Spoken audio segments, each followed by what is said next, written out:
Sócio, eu não sei se você sabe, mas no Brasil existe um veículo de investimento que permite você, com poucos cliques, investir nas 500 maiores empresas do mercado norte-americano, que por sua vez, em sua maioria, também são as maiores empresas do mundo. Estou falando aqui da Apple, Microsoft, Disney, Tesla, a Amazon, Google, né? Todas essas gigantes em poucos cliques aí no seu home broker direto aqui do Brasil. Primeiramente, por que isso é importante, né? Quando eu me exponho no mercado norte-americano, eu me exponho também à oscilação cambial. Então, se o dólar ele sair de 5 para 10 reais nos próximos 10 anos, se eu tiver uma parte do meu patrimônio protegida à oscilação cambial, ele também vai se corrigir e o meu patrimônio não perde tanto valor. Porque imagina o seguinte, né? Se você pega nesse curto espaço de tempo entre 2019 e 2021, a verdade é que nosso dinheiro perdeu muito valor. O real ele se desvalorizou muito perante o dólar. E nós, como consumidores, como a gente consome muito em dólar,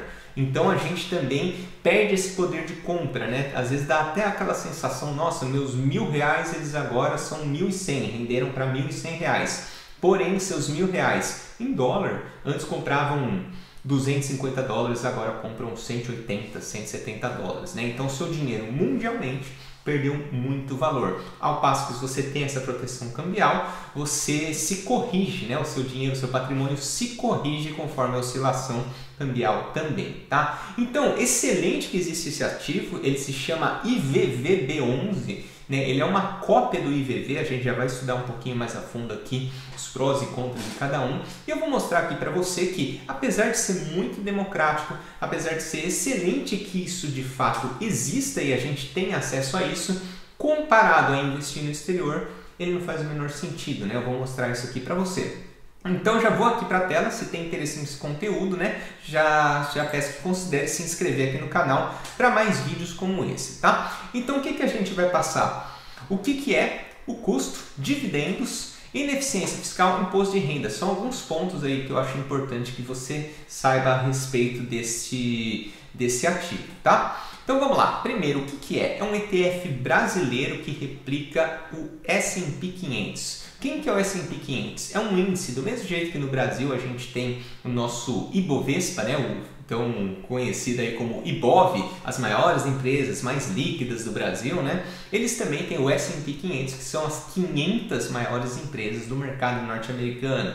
Netflix, todas aquelas que eu já falei, né? Johnson & Johnson, P&G, você vai encontrar as gigantes, né? McDonald's, várias empresas lá dentro, assim, são incontáveis as empresas aí que a gente pode nomear e que vocês certamente conhecem, né? São as maiores empresas do mundo, tá? 500 maiores empresas do mercado americano. Então, qual que é o primeiro grande lance aqui que acontece, né? Quando você compra o IVVB11, a grosso modo ele é como se fosse o IVV Brasil, né? O IVV é um ETF que já existe lá no exterior, ele é o original, digamos assim. Então, quando você compra o IVVB11, você está comprando um recibo do IVV, né? Ele não existe na verdade, né? Ele meio que não existe, ele é um ativo que é negociado, mas ele é um recibo de um ETF que já existe lá no exterior. Onde que investe esse ETF? Então, isso aqui eu peguei do site www.etf.com, simples assim, né? Lá dá para você navegar, conhecer vários outros ETFs que também podem ser negociados lá no mercado norte-americano, né? Bem interessante esse site, tá? Ele informa tudo a respeito de ETF. Então, aqui ele mostra o seguinte, né? Os top 10 setores que esse ETF investe. Hoje, 33% está em tecnologia, porque tecnologia é a bola da vez, não tem como, né? As maiores empresas do mundo são de tecnologia. Consumo cíclico, 15%, financeiro, 14%, healthcare, 12,6%, aqui industrial, 9%, e assim vai, né? Assim consecutivamente. Agora, as 10 top empresas, né, que ele investe, então, em primeiro lugar, 5,73% desse ETF é da Apple, né? Então corresponde a Apple. 5,42% a Microsoft, 4,08% a Amazon, Facebook, Alphabet, que é a Google, né? Então aqui aproximadamente 4% da Google, né? Porque tem a classe A e a classe C, salvo engano, Berkshire Hathaway, o banco JP Morgan, a Tesla 1,3% e a Nvidia, né? Que fabrica aqueles microprocessadores, né? Então 1,26%. Top 10 aqui então, 27% aproximadamente, né? Uma coisa interessante aqui sobre ele é o custo do IVV. Eu estou falando aqui do IVV até agora, tá? Então o custo dele, quanto que ele cobra? 0,03%. Só que alguém está trazendo esse ETF para cá. Isso tem um custo. Você não acha que alguém vai comprar uma porrada de cotas desse ETF, fazer o trâmite aqui para o Brasil, liberar para você comprar e não cobrar nada por isso, né? Isso é completamente ilusório você imaginar isso, tá? Aqui por curiosidade, o retorno médio aqui, né, do último ano, 12,86%. O volume, né, aqui que ele negocia, então, ó, média diária de volume aqui, 1,66 bilhões de dólares. Grave esse número que você já vai entender uma coisa bem interessante, tá? E um yield que ele tem distribuído de aproximadamente 0,65%. Eu sei que parece pouco, né? Nossa, 0,65%, não é nem 1%, que lixo é esse, né?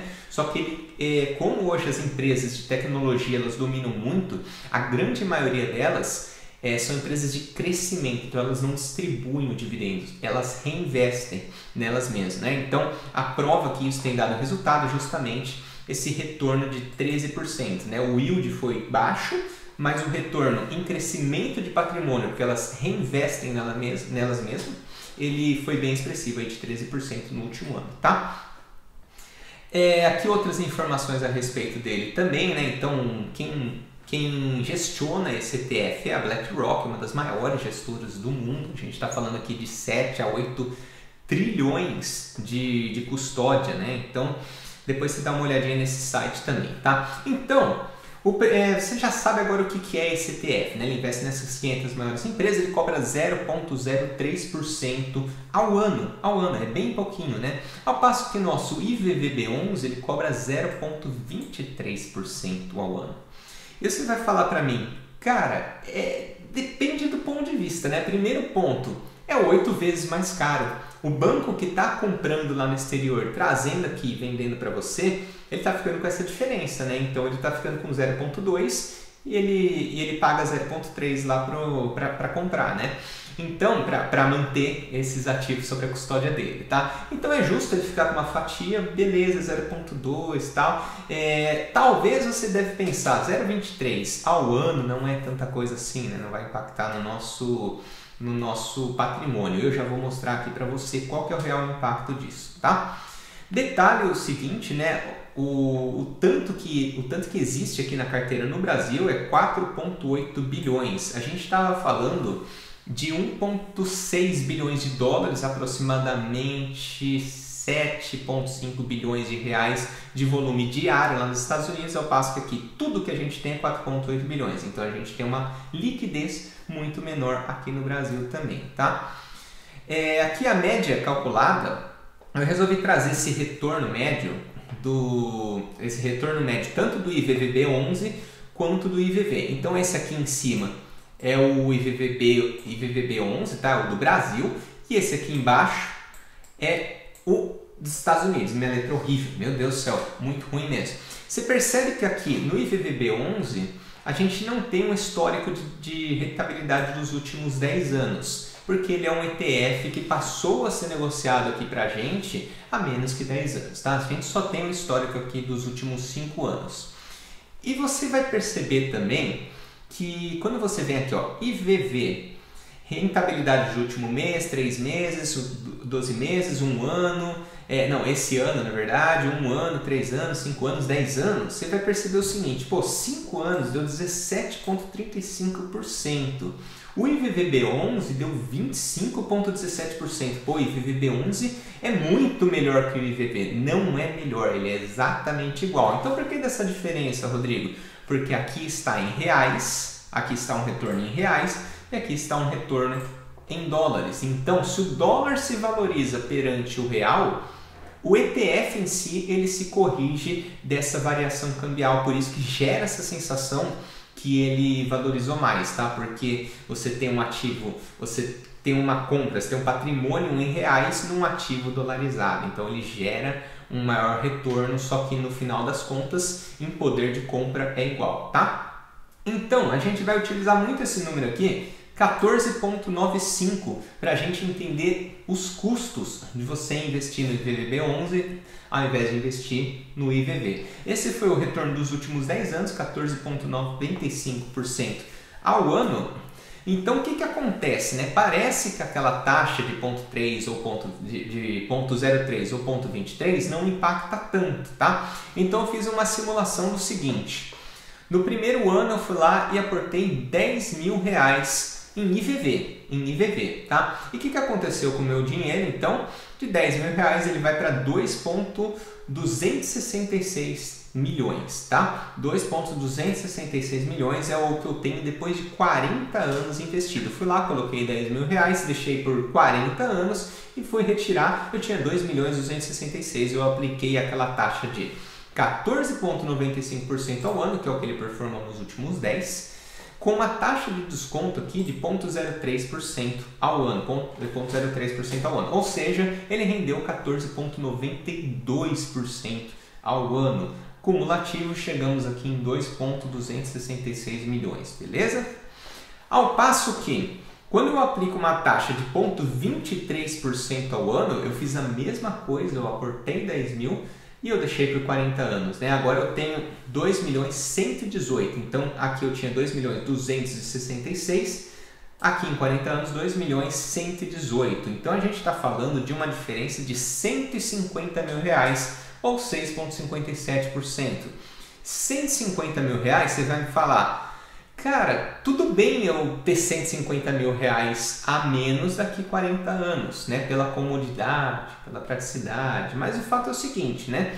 Não é que é difícil você investir no exterior, é muito prático, é muito fácil também. Se fosse algo difícil, algo custoso, algo que você tivesse que, nossa, tem que ralar muito para aprender a investir no exterior, aí tudo bem, talvez pagar esse preço da comodidade, beleza, né? Mas hoje o fato é o seguinte, não tem motivo para você não ter esses R$150.000 ao final de 40 anos, tá?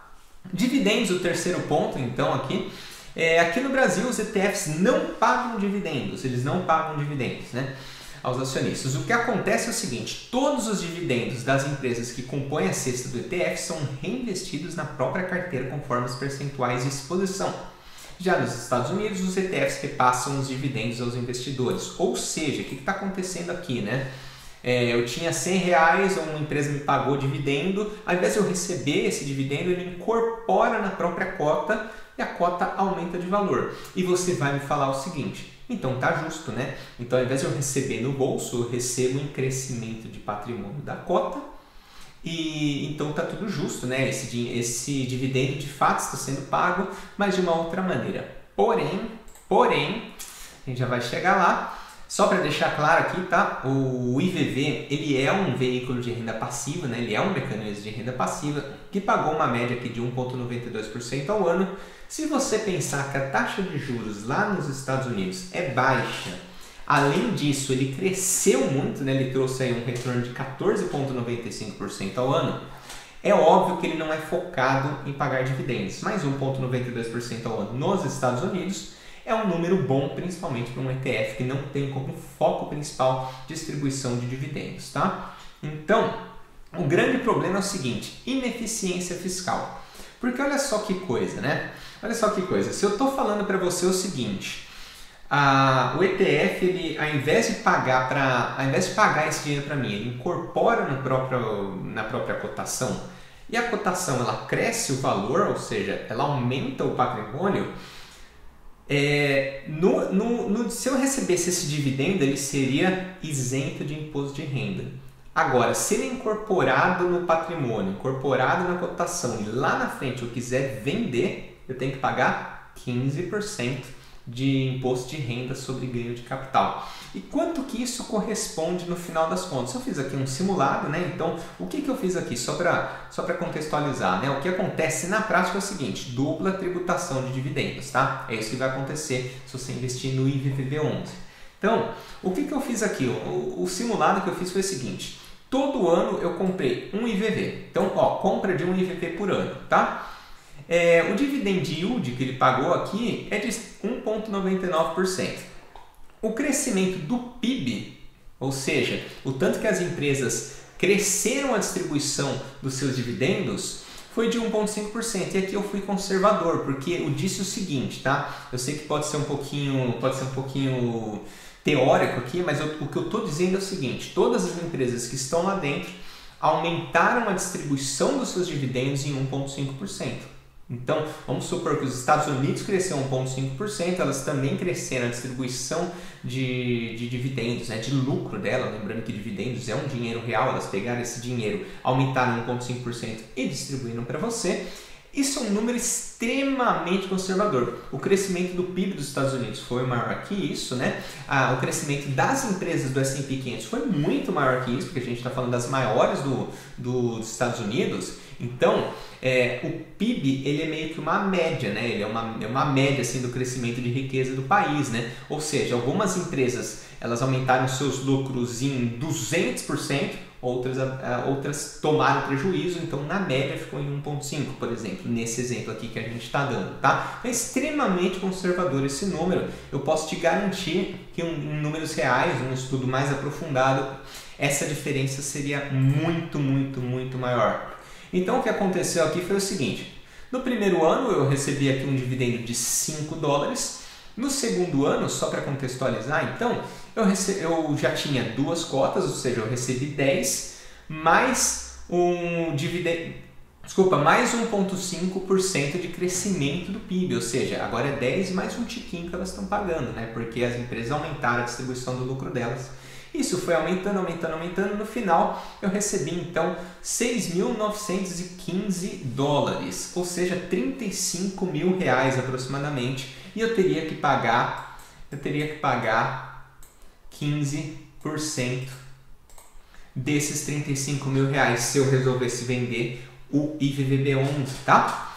Imposto de renda, aqui o último ponto, então tributação de 15% sobre o ganho de capital. Então, se é aquilo que a gente já tinha conversado, né? Se eu incorporo dividendo na cotação e vendo aquilo, eu tenho que pagar 15%.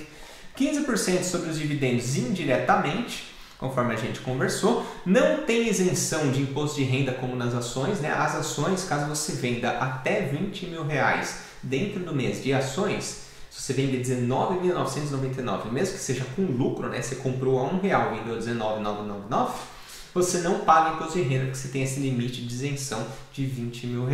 Ao passo que ETFs não tem essa mamata, né? Se eu comprar 1.000 e vender a 1.100, eu tenho que pagar 15% sobre essa diferença de R$100, tá?